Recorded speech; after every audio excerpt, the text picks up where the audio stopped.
اہل حدیث الجماعت کے علماء کے مبلغین، دیوبند کے تمام علماء، خانقاہوں میں دین کی خدمتگار، کیبنٹ میں بیٹھے وزراء، سڑکوں پر کھلے آسمان کے نیچے سونے والے اور چھتوں کے نیچے اے سی میں سونے والے، ہر عام اور خاص، اور وہ تمام لوگ جن کے دلوں میں ڈاکٹر اسرار احمد نے اقام الدین کی آبیاری کر کے انہیں تیار کیا ہے، اور وہ تمام عورتیں جو گھروں میں ہیں اور جو روزگار کے سلسلے میں گھروں سے باہر نکلی ہوئی ہیں،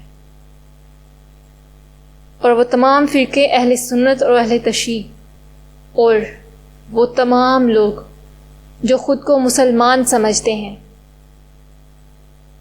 اللہ اور اس کے رسول صلی اللہ علیہ وآلہ وسلم کے حکم سے میں آپ سب سے مخاطب ہوں۔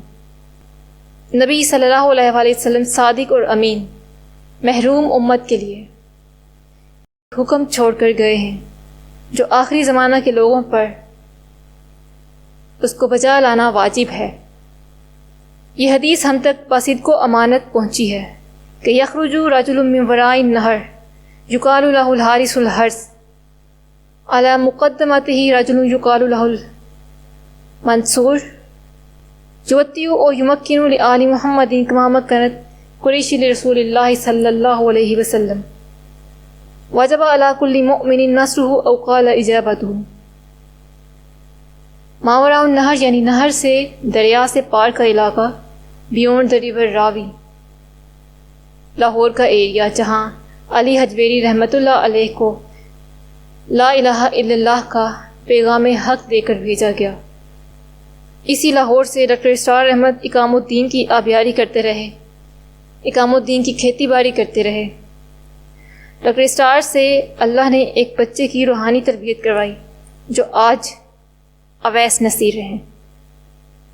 نبی صلی اللہ علیہ وسلم نے انہیں منصور اور صحابی رسول کہا ہے، اور حضرت علی رضی اللہ تعالی عنہ کا بیٹا بتایا ہے۔ اب یہ بات توجہ سے سن لیجئے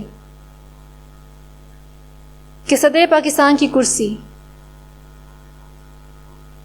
ایوانوں اور پارلیمنٹ سے اٹھا لی گئی ہے۔ یہ پارلیمنٹ محض عمارتیں ہیں جن میں لوگ آتے ہیں اور ڈگڈگی بجا کر چلے جاتے ہیں، نہ ان کے فیصلوں میں دم خم ہے، نہ آسمانوں میں ان کی کوئی حیثیت ہے۔ اب صدر پاکستان کی کرسی مسجد میں منتقل ہو چکے ہیں جس کا نام لا الہ الا اللہ ہے۔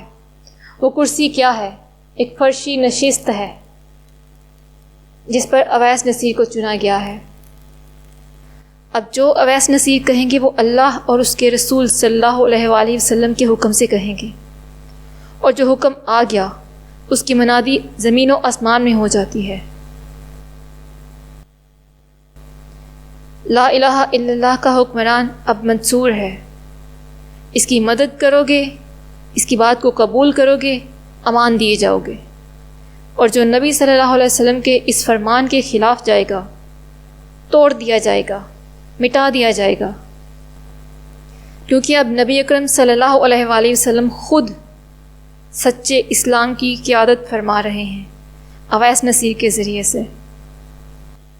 یقین نہ آئے تو آزما کر دیکھ لو۔ اللہ کے خوف سے پہاڑ لرز لرز کر جن پر گرے ہیں، نہ وہ واپس آئے، نہ ان کی داستان باقی ہے۔ جو لہروں پر دریا برد ہو گئے، نہ ان کا نشان بچا ہے نہ مکان۔ تم بھی آزمانا چاہو آزما لو، لیکن یاد رکھنا تم اللہ کو زمین پر عاجز نہ کر سکو گے۔ جہاں مرضی بھاگ نکلو، وہ تمہیں اپنی گرفت میں لیے ہوئے ہے کہ خلافت میں پہنچ جاؤ، ورنہ طوفان نوح سے بھاری عذاب کے لیے تیار ہو جاؤ۔ پھر سن لیجئے، اللہ تعالیٰ نے کہا ہے کہ خلافت میں پہنچ جاؤ، ورنہ طوفان نوح سے بھاری عذاب کے لیے تیار ہو جاؤ۔ یہ بات تو طے ہے اقام الدین کے لیے جن دلوں میں ڈاکٹر اسرار احمد کے ذریعے سے آبیاری کروائی گئی، لوگوں کو چن لیا گیا ہے۔ اب توأن او کرہن، خوشی یا دکھ سے جیسے تیسے بھی کر کے آپ کو اقام الدین میں شامل ہونا ہے، خلافت کا حصہ بننا ہے، اور اگر آپ خود ہجرت کر کے خلافت میں پہنچ جائیں تو اس میں آپ کا ہی فائدہ ہے، ورنہ جب وہ رحمان آپ کے گھروں کو توڑ کر آپ کو آپ کے گھروں سے نکال کر خلافت میں پہنچائے تو اس رحمان کا پہنچانا آپ کو بہت تکلیف دے گا، اس سے پہلے کہ لاشوں کے ڈھیر سمیٹ کر تھک جائیں، ہاتھ خون سے رنگے ہوں، اس وقت کے آنے سے پہلے خلافت میں شامل ہو جائیں۔ پاسدق و امانت حق بات آپ تک پہنچ چکی۔ اللہم ارنا الحق حقا وارزقنا اتباعہ وارنا الباطل باطلا وارزقنا اجتنابہ۔ اللہم صلی علی محمد وآلہ وسلم۔